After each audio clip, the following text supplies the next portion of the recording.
भगिनींनो, सखी सहेलीच्या आरोग्य या सदरात आपलं पुन्हा एकदा स्वागत.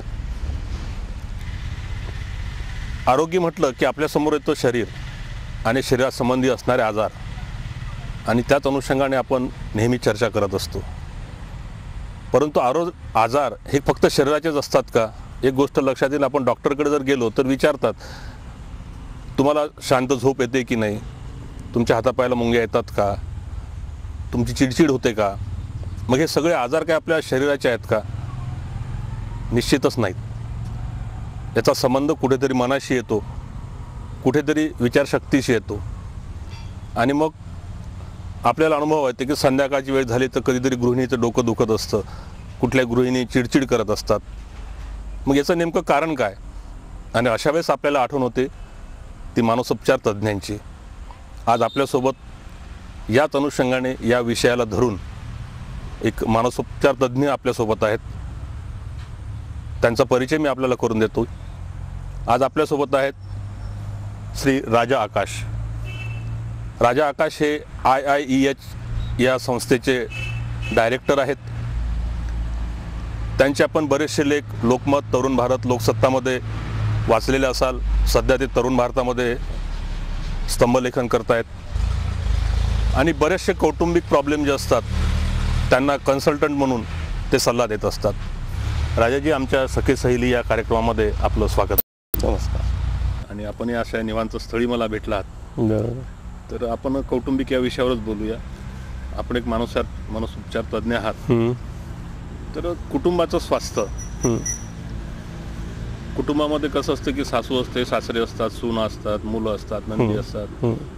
या सगळ्यांचं म्हणून एक कुटुंबाचं स्वास्थ्य जे तयार होतं किंवा या कुटुंबाच्या वातावरणाचा परिणाम कुठल्या तरी पद्धतीने आपल्या शरीरावर होतच असतो. बरोबर. याविषयी तुम्ही काय म्हणू शकता? कौटुंबिक स्वास्थ्य याविषयी. कौटुंबिक स्वास्थ्य या विषयाच्या अनुषंगाने जर विचार करायचा झाला तर आजची परिस्थिती अतिशय विचित्र परिस्थिती झालेली आहे असं मला म्हणावंसं वाटतं. आजपासून साधारण 20-25 वर्षापूर्वी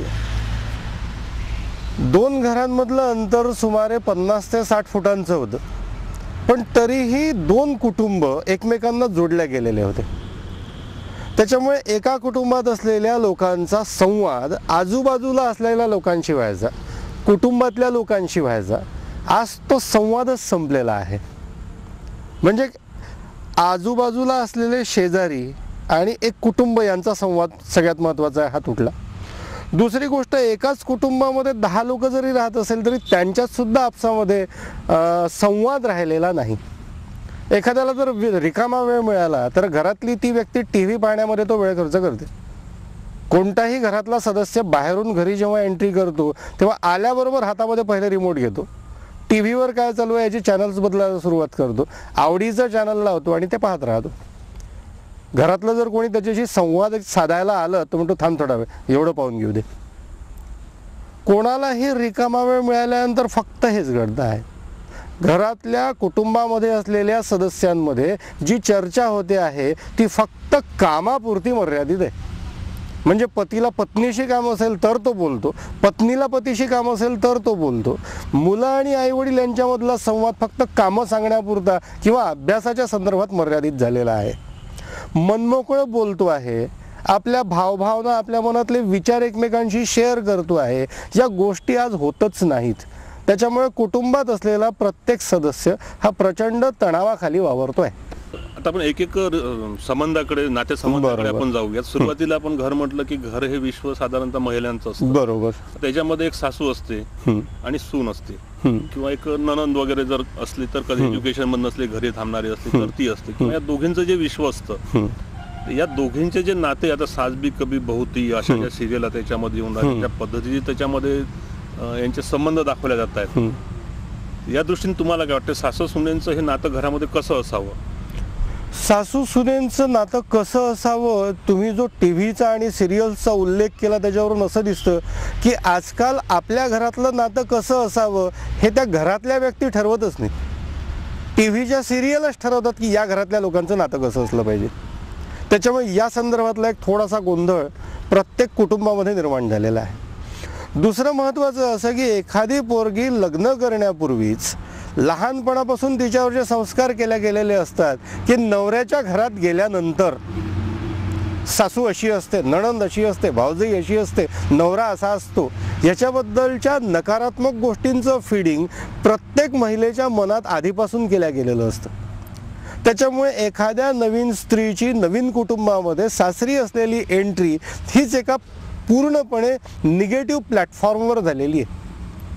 आता तिथून त्याला पॉझिटिव्ह करण्याची सुरुवात तेव्हाच होऊ शकेल जेव्हा सासरी असलेलं संपूर्ण कुटुंब त्या पद्धतीने पॉझिटिव्ह असेल, पण असं होताना दिसत नाही.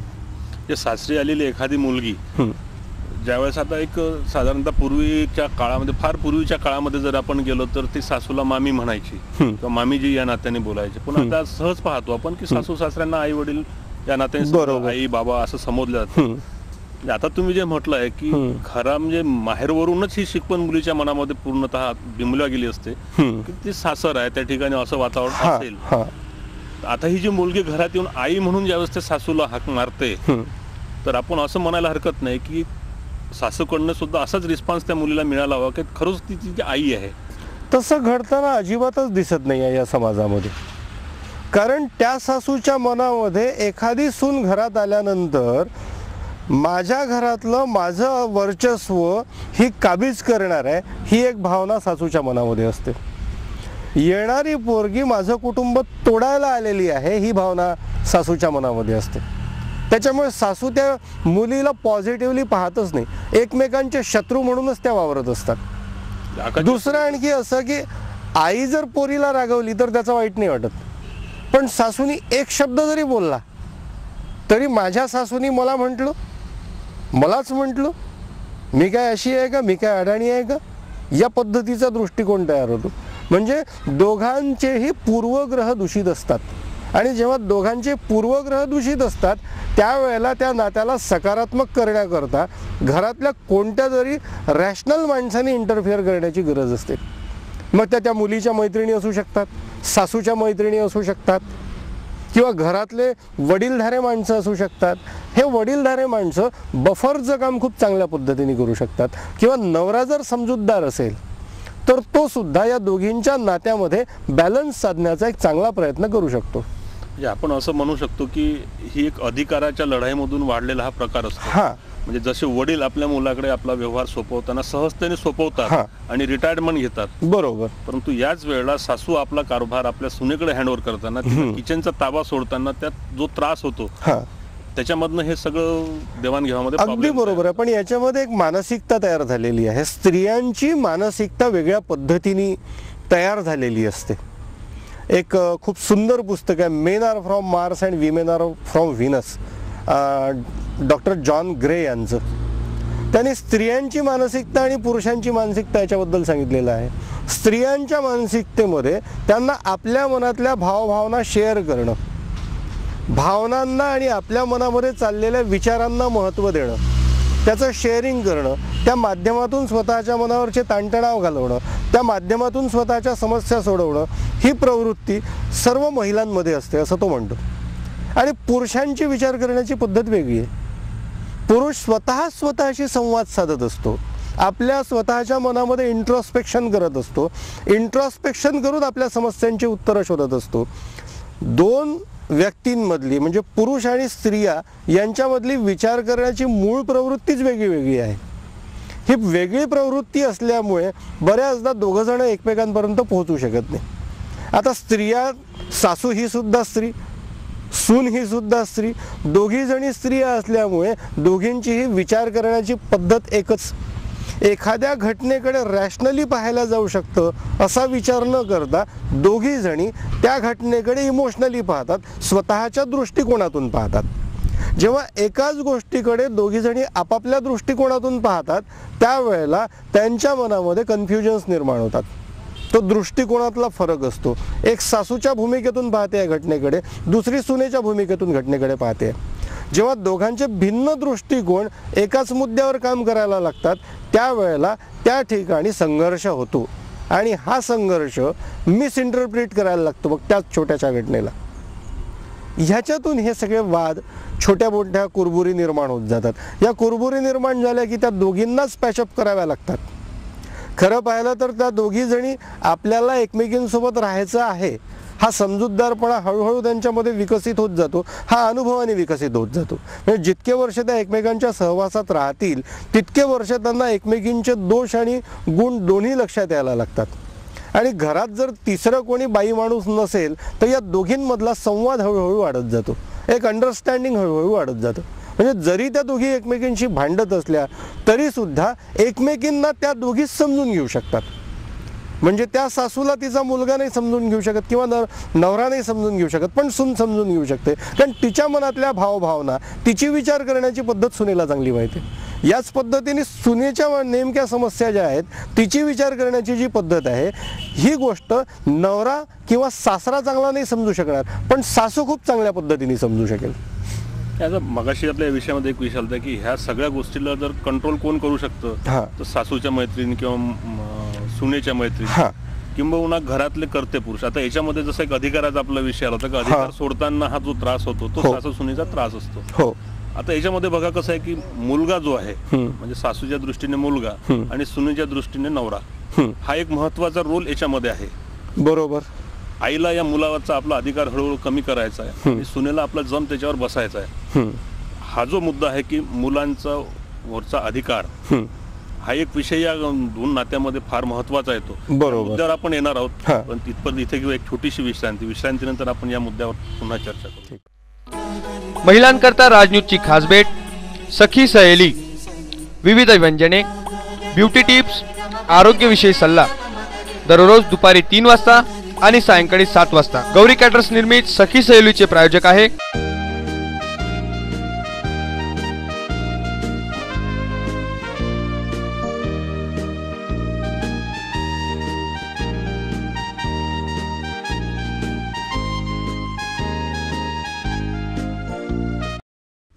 विश्रांतीनंतर पुन्हा एकदा आरोग्य सदरामध्ये भगिनींनो आपलं स्वागत.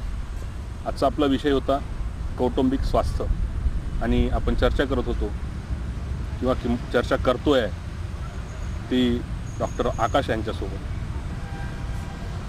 एका चित्रपटामध्ये मी चांगली भूमिका बघितली होती की एक सून मुलाला आपल्या आईपासून दूर करते आणि ज्यावेळेस तिला बाळ होतं आणि ते बाळ दुसरं हिरावण्याचा प्रयत्न करते तेव्हा तिच्या लक्षात येते की आपण किती मोठी चूक केली की आज माझं 3 वर्षाचं एक बाळ हे जर माझ्यापासून दूर जात आहे तर मला एवढा यातना होत आहे आणि माझा नवरा जो 30 वर्षापासून तिच्या आईसोबत आहे त्याच्यापासून मी याला दूर करू पाहत होते तर तिला किती वेदना होत असतील अशी एक सामंजस्य भूमिका त्या चित्रपटामध्ये दाखवली होती. तर या अनुषंगानेच मग आपला विषय जो होता की मुलगा हा सासू आणि सुनेच्या मधला दुवा असतो. तर या मुलांनी हे संबंध कसे काय आपण हँडल करावे. तुम्ही जे आता सांगितलं याच्यातच या प्रश्नाचं उत्तर आलेलं आहे. फॉर एक्झाम्पल सुनेनी स्वतःला सासूच्या भूमिकेतून तपासून पाहावं किंवा सासूनी सुनेला आपल्या स्वतःला सुनेच्या जागेवर आहे असं कल्पना करून तिने स्वतःला तपासून पाहावं. याला आम्ही मानसशास्त्राच्या भाषेमध्ये एम्पथी असं म्हणतो. स्वतःला दुसऱ्याच्या जागेवर आहे अशी कल्पना करून त्या गोष्टीचं त्या घटनेचं विश्लेषण करणे. हे जर करता आलं तर नेमक्या सुनेच्या समस्या काय आहेत, तिच्या भावभावना काय आहेत हे सासूला कळेल आणि सासू त्या विशिष्ट पद्धतीने का विचार करते हे सुनेला कळेल. आता हीच इंट्रॉस्पेक्शनची पद्धत तुम्ही म्हणता तसं त्या पाहिलेल्या चित्रपटामध्ये आपण वापरलेली आहे. तर त्याच्यामधून सुद्धा हे ताणतणाव कमी होऊ शकतात. दुसरं आणखी असं की या दोघींच्या जर कोणी कॉमन मैत्रिणी असल्या, परिवाराशी संबंधित, शेजारच्या बाया, या माध्यमातून सुद्धा त्या दोघींच्या मनातले ताणतणाव बऱ्याचदा कमी होतात. इतरांशी चर्चा करण्यात महिलांची यांची भिशी चालत असते, सासू तिथे असतात, त्या ठिकाणी या विषयामध्ये कुठेतरी याचं काउन्सिलिंग आपोआप घडत असतं. त्या माध्यमातून ती आपल्या सासू आपल्या सुनेला नेमकेपणाने ओळखायला लागते, सून आपल्या सासूला नेमकेपणाने ओळखायला लागते. फक्त एक गोष्ट यामध्ये महत्त्वाची समजून घेतली पाहिजे की नवीन मुलगी एखाद्या कुटुंबामध्ये आल्यानंतर त्या मुलीचं आणि त्या कुटुंबाचं व्यवस्थित ॲडजस्टमेंट होणे या प्रक्रियेकरता किमान पहिली 3 वर्ष खर्च होणार आहेत. पहिल्या 3 वर्षामध्ये बरेच संघर्ष होणार आहेत. हे संघर्ष जर आपण सामोपचाराने सोडवत गेलो तर त्याच्यानंतर हे संघर्ष हळूहळू कमी होत जातात आणि साधारण 7-8 वर्षानंतर सासू आणि सून यांच्या नात्यामध्ये किंवा कुटुंबामध्ये असलेल्या इतर लोकांच्या नात्यामध्ये एक चांगलं नातं निर्माण व्हायला मदत होते. डॉक्टर साहेब, आपण ही एक चर्चा चालू ठेवणार आहोत. वेळोवेळी आपल्याला ही चर्चा थांबवावी लागत आहे. आपण ही चर्चा पुन्हा चालू ठेवत आहोत. वेळोवेळी भगिनींनो, ही चर्चा आपण थांबवतो आहे. पुढल्या भागात पुन्हा आपण याच वेळी पुन्हा भेटणार आहोत आणि आकाशजीसोबत याच विषयावरती पुन्हा चर्चा करणार आहोत. तोपर्यंत नमस्कार.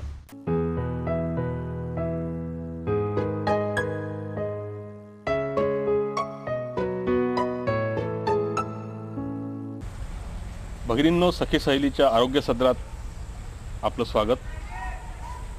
या सदरामध्ये आपण चर्चा करत होतो मानसोपचार तज्ज्ञ राजा आकाश यांच्यासोबत आणि आपला विषय होता कौटुंबिक स्वास्थ्य. या विषयात मागच्या भागात आपण संपूर्ण कुटुंबाचा आरोग्यासंबंधी आपण चर्चा केली. सासू आणि सून यांचं नातेसंबंध कसं डेव्हलप करावं किंवा संबंध कसे मधुर होतील या संदर्भात आपण चर्चा केली.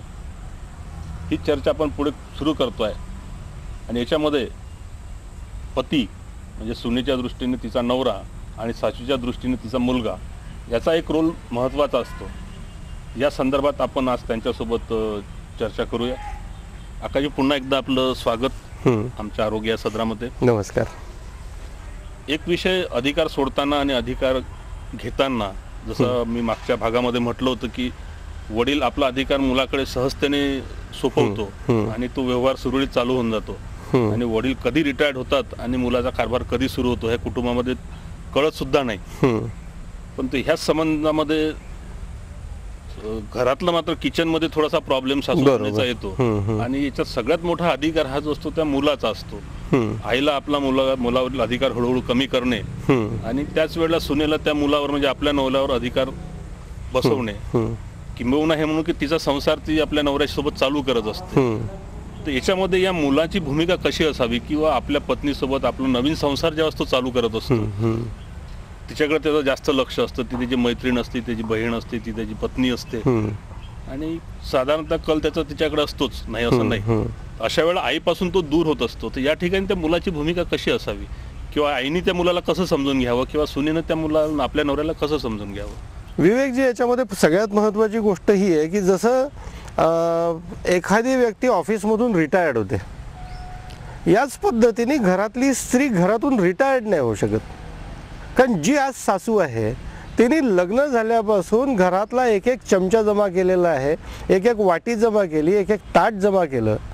त्या घरातल्या प्रत्येक वस्तूला, त्या घरातल्या प्रत्येक जागेला, त्या जागेचा एक स्वतंत्र इतिहास आहे आणि त्याची एक विशिष्ट जागा त्या सासूच्या मनामध्ये निर्माण झालेली. त्याच्यामुळे जसं एखाद्या माणसाला आपण म्हणू शकतो की आता तू रिटायर्ड हो, कामातून रिटायर्ड हो, तसं महिलेला नाही म्हणू शकत, सासूला नाही म्हणू शकत तू रिटायर्ड हो. कारण ती इमोशनली जोडल्या गेलेली आहे घरातल्या प्रत्येक कोपऱ्याशी, घरातल्या प्रत्येक वस्तूशी. त्याच्यामुळे त्या सासूची ही भावना त्या मुलांनी समजून घेणं आवश्यक आहे आणि सुनेनी पण समजून घेणं आवश्यक आहे. आता सासू आणि पत्नी या दोघींच्या मध्ये बॅलन्सिंग करणं, याच्यामध्ये त्या पोराची प्रचंड गोची होत असते, त्याचं प्रचंड कन्फ्युजन होत असतं. कारण त्यांनी पत्नीची बायको घेतली तर सासू नाराज होते, सासूची बाजू घेतली तर पत्नी नाराज होते.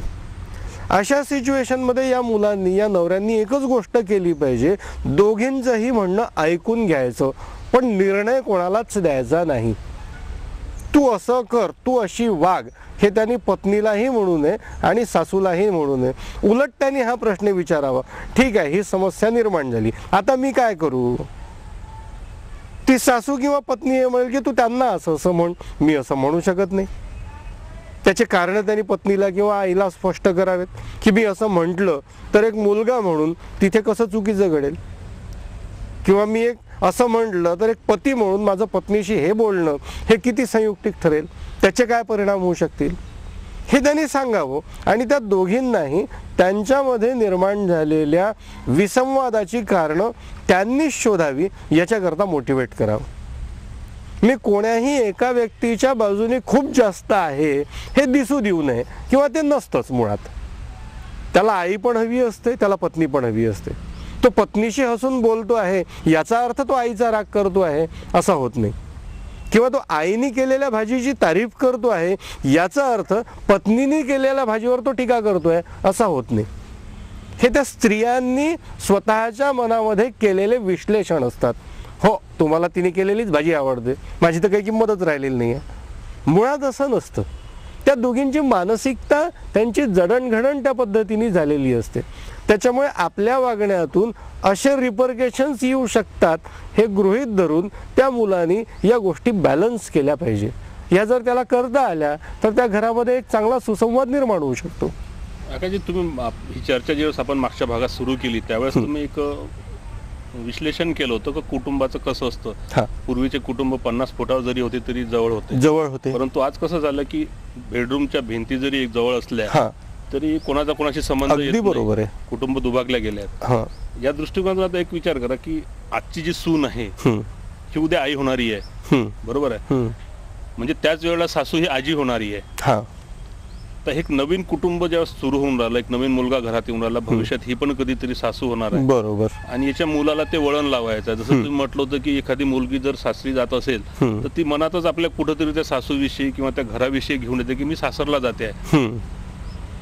तर आता हे ज्यावेळेस नवीन कुटुंब हिचं सुरू होत आहे, नवीन बाळ घरात येतोय, म्हणजे ही आई होणार आहे आणि आजी जी आहे, सासू जी आहे ती आजी होणार आहे. बरोबर. या बाळासोबत यांचं रिलेशन कसं असावं की मुलांची जी जडणघडण होणार आहे त्याचं एज्युकेशन उद्या डेव्हलप करायचं आहे, तर हे संस्कार आपल्या घरातनं कसे असायला पाहिजे त्या मुलांसाठी? हे कसे असतात हे मी आधी सांगतो. आजची स्त्री ही शिकलेली आहे, तिने जग पाहिलेलं आहे, तिने अनेक पुस्तकं वाचली, तिने आयुष्यातला स्ट्रगल केला, पुरुषाच्या खांद्याला खांदा लावून तिने आयुष्यातले अनुभव घेतलेले आहेत. त्याच्यामुळे तिला जेव्हा मूल होतं त्यावेळेला तिच्या मनातली ही भावना असते की याला मी माझ्या पद्धतीने डेव्हलप करणार, माझ्या या पद्धतीमध्ये कोणीही इंटरफिअर करू नये, याच्यामध्ये दखल देऊ नये. आता खरं पाहिलं तर सासूचा मुलांना वागवण्याचा अनुभव सुमारे 50 वर्षाचा आहे.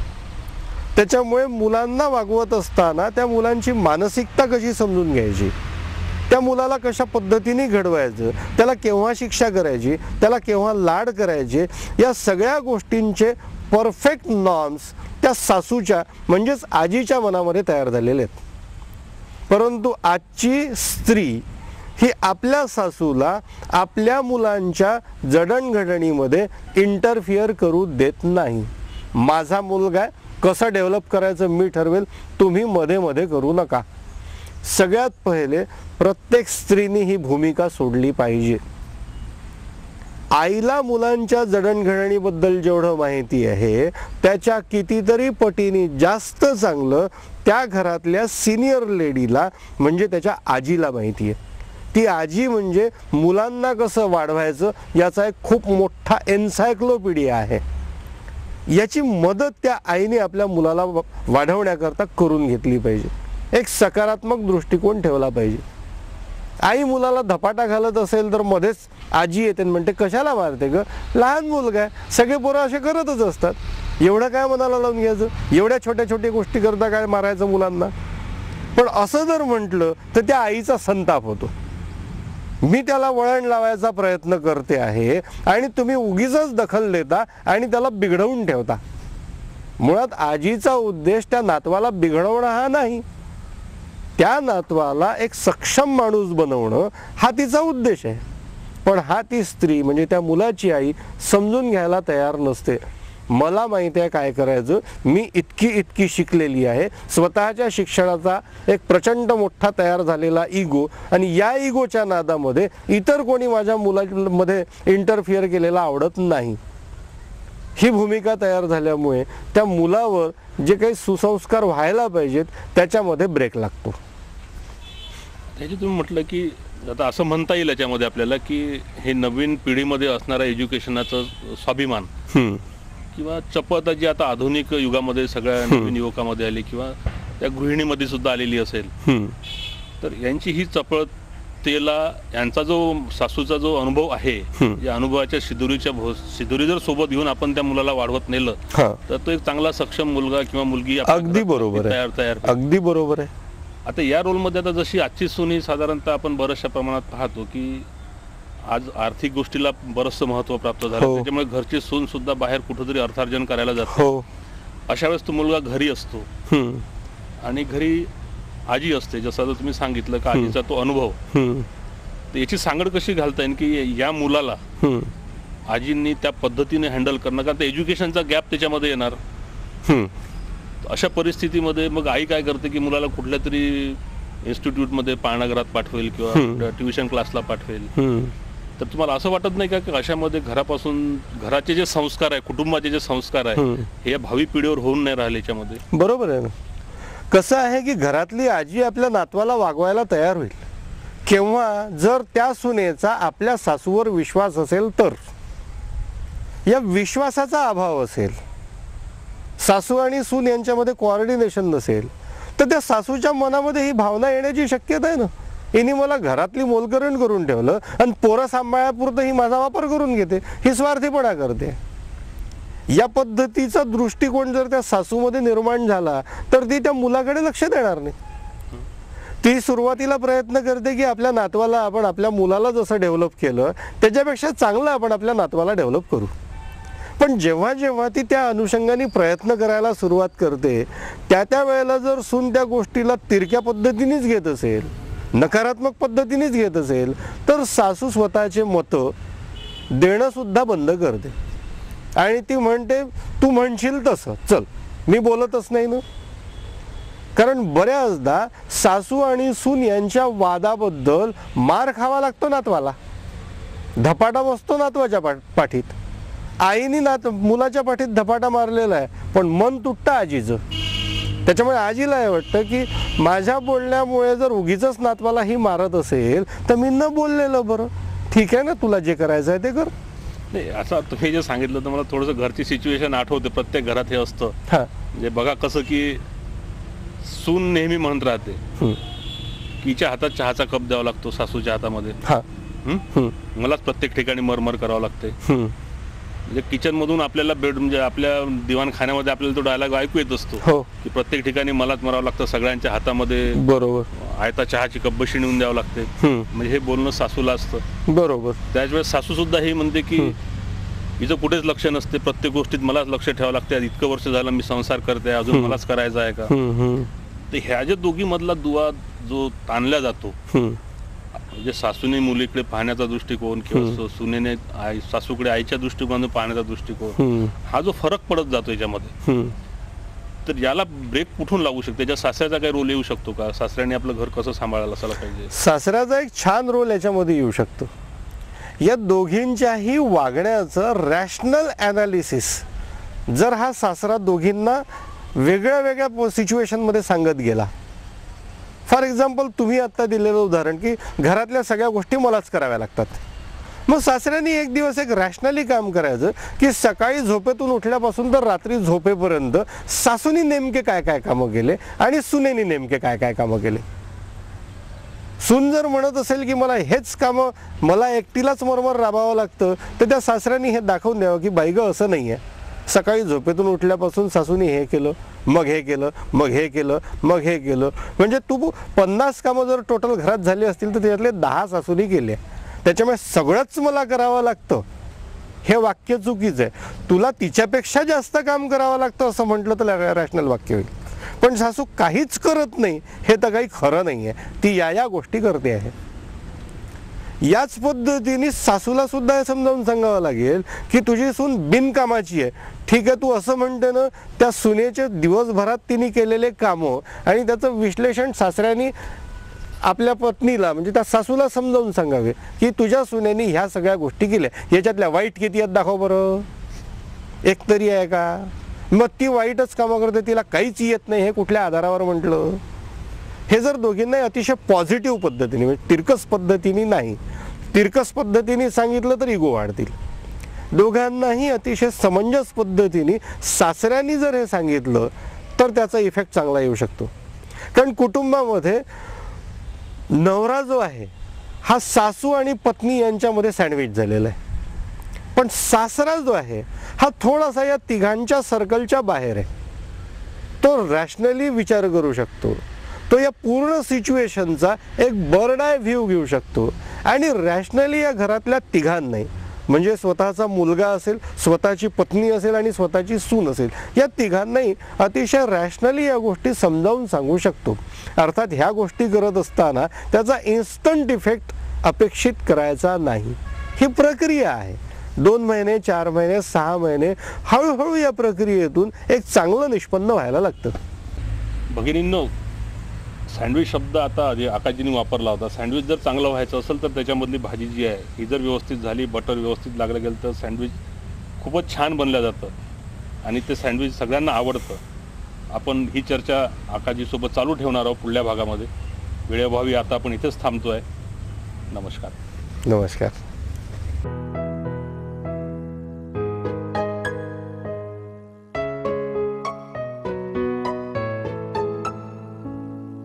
भगिनींनो नमस्कार. सखी सहेलीच्या आरोग्य सदरात आपलं स्वागत आहे. आपण चर्चा करतोय कुटुंबाचं स्वास्थ्य आणि आपल्या चर्चेमध्ये सोबत आहेत IIEHचे डायरेक्टर आणि मानसोपचार तज्ज्ञ राजा आकाश. यांच्यासोबत आपण सासू सुना यांच्या संबंधावर पहिल्या भागामध्ये चर्चा केली. दुसऱ्या भागामध्ये सासू आणि सुनी याच्यामध्ये असणारा मुलगा किंवा नवरा यांची परिस्थिती कशी असते याच्यावर आपण चर्चा केली. आता आपण तिसऱ्या भागाकडे वळतोय आणि आजचा विषय असेल आई आणि मुलगा आणि यांचं शिक्षण. याविषयी आपण आकाशजी यांच्याकडनं जाणून घेणार आहोत. आकाशजी, पुन्हा एकदा आपलं आरोग्य या सदरामध्ये स्वागत. नमस्कार. एक गोष्ट लक्षात घ्या की आपलं बालपण, म्हणजे आपण ज्यावेळेस छोटे होतो, शाळेमध्ये जाणारे होतो, तो काळ आणि आत्ताचा काळ याच्यामध्ये एक फार मोठी तफावत आली आहे. बरोबर. 25-30 वर्षाचा, 40 वर्षाचा काळ याच्यामध्ये आता निघून गेला आहे. त्यावेळेला आपण सर्वसाधारण नगर परिषदेच्या शाळा होत्या किंवा ज्या कुठल्या शाळा असतील तर त्यावेळची चांगली शाळा, अशामध्ये आपण मराठी शाळेमधूनच शिक्षण घेतो किंबहुना इंग्लिश मिडियमचे क्लासेस, सेमी इंग्लिशमध्ये आपण शिक्षण घेऊन आतापर्यंत आलो आहे. परंतु आता एक कल जो दिसतो आहे आईवडिलांचा, मी तर असं म्हणेल की थोडंसं म्हणण्याचं धारिष्ट करतो, वडिलांपेक्षाही आई जी आहे घरातली, ह्या जेव्हा कुठे त्यांच्या महिला मंडळात जात असतात किंवा पुढे जात असतात तर त्या ठिकाणी यांची चर्चा असते की माझ्या मुलाला इतके पर्सेंटेज मिळाले, माझा मुलगा अमक्या कॉन्व्हेंट्समध्ये आहे. हे करत असताना आपल्या घरामधलं वातावरण कसं आहे? आजची आई ही अर्थार्जन करायसाठी बाहेर जात असते, त्यावेळेला मुलगा फक्त घरामध्ये असतो. परंतु English medium school, CBSE pattern, या पॅटर्नचं वातावरण आपल्या घरात आहे का याचा कुठेतरी विचार होत नाही असं मला दिसतंय. आणि फक्त आई वडिलांना सांगायसाठी की माझा मुलगा अमक्या शाळेमध्ये आहे, अमक्या याच्यामध्ये शिकतोय, त्याने इतके पर्सेंटेज मिळवलं, याचं मुलावर कुठे बॉदर्ड होत आहे का? याविषयी तुम्हाला काय वाटतंय? शाळा सिलेक्ट करणं, कॉन्व्हेंट असणं किंवा पूर्णपणे इंग्रजी मीडियमची शाळा असणं, या गोष्टीला आज त्याच्यामुळे दुष्परिणाम होईल असं मी म्हणणार नाही. कारण शाळेमधून तो जे काही शिकणार आहे, जे संस्कार घरात घेऊन येणार आहे, हे सगळे संस्कार जसेच्या तसे स्वीकारण्याची क्षमता त्या मुलाच्या मनामध्ये आहे. त्याच्यामुळे घरातलं वातावरण जे असेल त्या वातावरणासोबत त्याचं कॉन्व्हेंट मॅच होऊ शकतं आणि सगळेच मुलं जर कॉन्व्हेंटमध्ये शिकत असतील तर त्याच्याशिवाय पर्याय नाही. त्याच्यामुळे या मुद्द्याच्या दृष्टीने जर विचार करायचा झाला तर त्या मुलावर होणारे दुष्परिणाम हे कॉन्व्हेंटमध्ये शिकतो, इंग्लिश मीडियममध्ये जातो म्हणून होत नाही आहे. तुमच्याच बोलण्यात आत्ता आलं की आई महिला मंडळात जाते, VCला जाते, तिथे तुझ्या मुलाला किती मार्क मिळाले, तुझा मुलगा कोणत्या शाळेत जातो, कॉन्व्हेंटमध्ये जातो का, ही जी चर्चा होते आहे, या चर्चेचा परिणाम त्या मुलाच्या मनावर होतोय. मुलांनी मिळवलेले मार्क हा आई करताचा एक इगो आहे. किती मार्क कोणाच्या मुलाला मिळाले या आधारावर त्या स्त्रीची सामाजिक प्रतिष्ठा ठरते. एखाद्या मुलाने जर कमी मार्क मिळवले तर त्याच्या आईला समाजात तोंड दाखवायला जागा राहत नाही असं त्या आईला वाटतं. आणि याच्यानंतर जर तिला एखाद्या महिलेने एखाद्या मैत्रिणीने मुलाच्या मार्गांवरून टॉन्ट मारला तर ती आई घरी येऊन आपल्या मुलाला बदडून काढते. मुळात त्या मुलाचा काहीच दोष नाही आहे. तो त्याच्या क्षमतांप्रमाणे प्रयत्न करत जातो आहे. त्याच्या बालवयाप्रमाणे मॅच्युरिटी लेव्हलप्रमाणे त्याला जसं जमतं त्या पद्धतीने तो करतो आहे. त्याच्यामुळे याच्यामध्ये तो पिचल्या जातोय असं मी म्हणेन. खरा दोष जो आहे तो आईचा आहे किंवा शाळेचा आहे असं मी म्हणेन. मला इथे हेच म्हणायचं होतं ना की ही जी आता संस्कृती डेव्हलप होत आहे आणि मग आईला कुठेतरी डिवोर्सला जाते म्हणून घरी येऊन ती मुलाला बदलून काढते. बरोबर. आता तुम्ही जे मानसोपचार तज्ज्ञ असता किंवा ज्यावेळेस मुलाचे एखाद्या मुलगा कुठे कंजस्टेड वाटत असेल तुम्ही त्याची ट्रीटमेंट करता त्यावेळेस तुम्ही त्याचा IQ वगैरे बघता, याची किती कपॅसिटी आहे ह्याचा IQ किती. बरोबर. मग त्या हिशोबाने त्या आईने त्या मुलाचा अभ्यास कसा घ्यावा की बाहेरच्या संस्कृतीत जे दिसतं किंवा बाहेरच्या मैत्रिणी काय म्हणतात त्याप्रमाणे माझ्या मुलांनी केलंच पाहिजे हे कितपत योग्य आहे. अशा वेळेस आईचं भूमिका कशी असली पाहिजे. थोडासा हा गुंता मी सोडवतो. या आईच्या मनामध्ये काही गोष्टी शाळेने घुसडून ठेवलेल्या आहेत. त्या अशा की KG1 KG2 मध्ये शिकणारा पोरगा त्याच्या अभ्यासाबद्दलचं विश्लेषण करत असताना शाळेच्या शिक्षिकेचा एक कॉमन डायलॉग आहे, तुमचा पोरगा आत्तापासूनच जर असा राहिला तर पुढे जाऊन तो काय करेल. आता KG1 मध्ये हा पोरगा किती अभ्यास करतो, किती वाचन करतो, किती लक्ष देतो याचा तो आयुष्यात मॅच्युअर झाल्यानंतर पुढे काय अभ्यास करणार आहे याच्याशी काही संबंध नाही.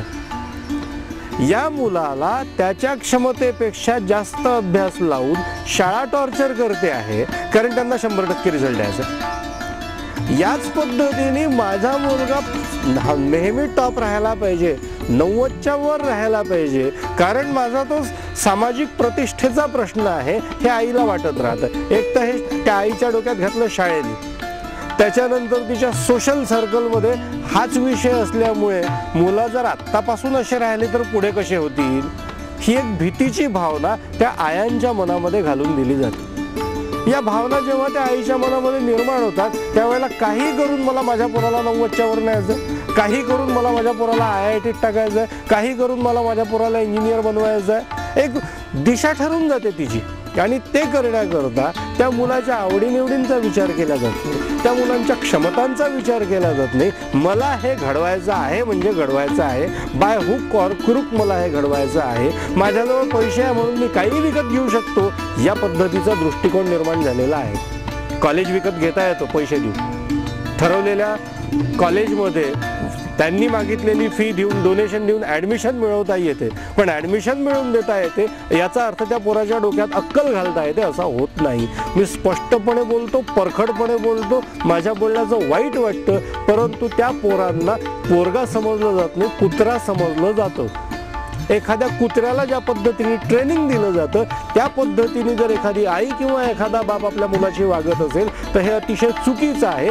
याच कारणांमुळे समाजामध्ये आत्महत्या वाढलेल्या आहेत कारण मुलाला मूल न समजता एक जनावर समजलं जातं आहे. हा दृष्टिकोन बदलावा लागेल. त्याला काय वाटतं काय वाटत नाही याच्याकडे लक्ष द्यावं लागेल. दुसरा मुद्दा तुम्ही आता आईच्या संदर्भात मला विचारलेला आहे, आईने मुलाचा अभ्यास घ्यावा का. आईने मुलाचा अभ्यास अजिबात घेऊ नये.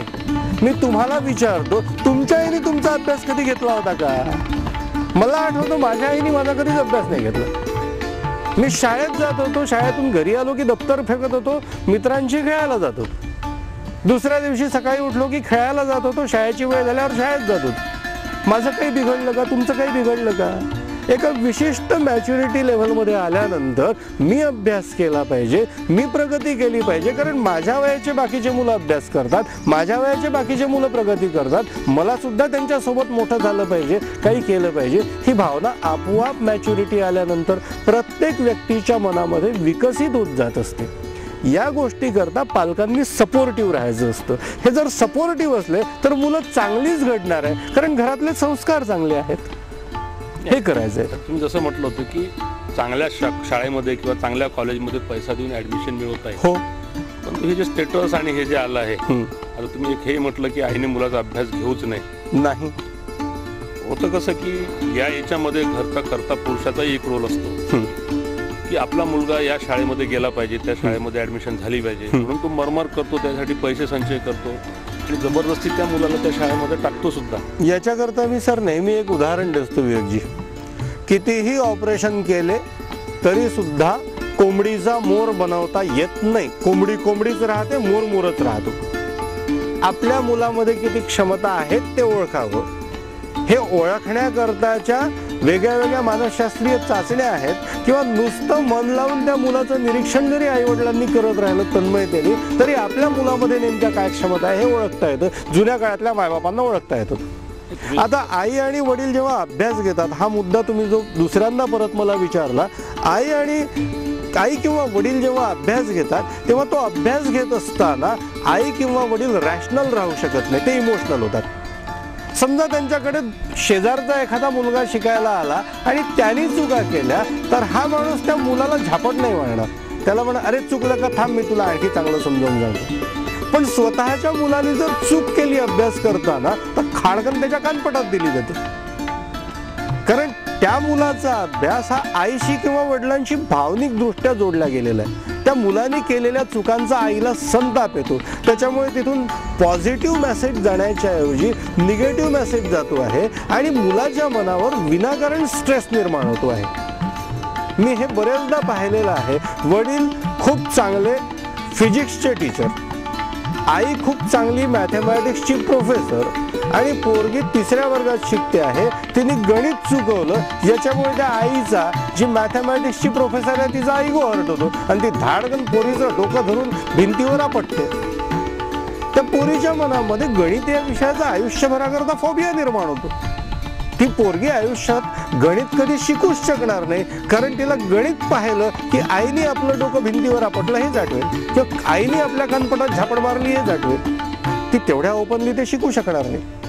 पालक जेव्हा मुलांना शिकवतात तेव्हा हे घडत असतं. त्याच्यामुळे माझ्याकडे अनेक विद्यार्थी येतात, अनेक पालक येतात. सगळ्या पालकांना मी हात जोडून विनंती करत असतो, तुम्ही तुमच्या मुलाला अजिबात शिकवू नका, त्याला त्याच्या पद्धतीने अभ्यास करू द्या. काकाजी, तुम्ही जे आता मगाशी म्हटलं होतं की मला प्रश्न केला होता की तुमच्या आई वडिलांनी तुमचा अभ्यास कधी घेतला का? एक कसं आहे, जसा जमाना बदलतो आहे, नवीन याच्याशी आपल्याला जुळून घ्यायचं आहे. आपलं आयुष्य, घरातलं कल्चरही बदलत आहे. घरी TV आले आहेत, घरी कॉम्प्युटर्स आले आहेत. अशा सगळ्या याच्यामध्ये आपण मुलं कसे होतो की शाळेतून आलं, घरी दप्तर पेळलं की ग्राउंडवर आपण जायचो वगैरे. पण आता मुलगा ते TV आणि कॉम्प्युटर समोरच बसतो. हो, बरोबर आहे. आपल्या काळात आई वडील आपला अभ्यास घेत नव्हते, कारण आपली आई ही स्वयंपाकघरात राबत होती. आज घरात मोलकरी नाही ही आहे. आजची मॉडर्न आहे, कुठेतरी बाहेर काय म्हणून आपण त्याला मार्केटिंग करून येते किंवा शॉपिंग करून येते, आणि संध्याकाळी नंतर ती TV जवळ बसते, किंवा मग मुलाला म्हणजे चल अभ्यास करायला बस माझ्यासमोर. अशा याच्यामध्ये जसं आपल्या काळामध्ये आजी वगैरे आपल्याला म्हणायची की चल रे बेटा मी गोष्ट सांगतो, किंवा अभ्यासाला बस. तर अशा याच्यामध्ये आजच्या या युगात जसं तुम्ही म्हटलं की आई वडिलांनी अभ्यास घेऊ नये, कारण हे वास्तव आहे, मुलगा चुकला तर आपण त्याला खडकन मारतो. अशा याच्यामध्ये मग आजीचा किंवा आजोबाचा रोल आपण कुठे करू शकतो? आजी किंवा आजोबा आपल्या नातवाला खूप छान पद्धतीने प्रेमाने शिकवू शकतील. एक तर हे होऊ शकतं.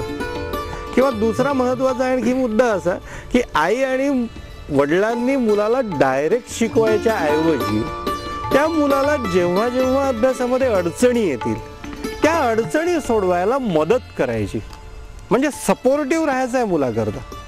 आई वडिलांचं काम मुलाला अभ्यास करण्याकरता मोटिवेट करणं हे आहे.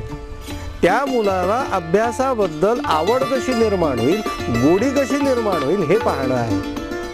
आई वडिलांच्या शिकवण्यामुळे जर मुलगा अभ्यासाचा तिरस्कार करायला लागत असेल तर ते चुकीचं आहे.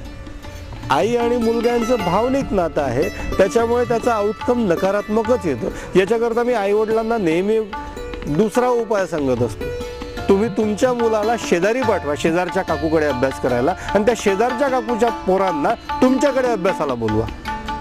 म्हणजे तुमच्याही पोराला नीट शिकवलं जाईल आणि शेजारच्याही पोराला नीट शिकवलं जाईल, आणि याच्यातून ॲडव्हर्स इफेक्ट नाही येणार. कारण तुम्ही परक्याच्या मुलाला जेव्हा शिकवता तेव्हा भावनिक न होता रॅशनली ती गोष्ट शिकवू शकता, आणि स्वतःच्या मुलाला जेव्हा शिकवता तेव्हा तुम्ही भावनिक असता, त्याच्यामुळे तुमचा इगोच हर्ट होतो.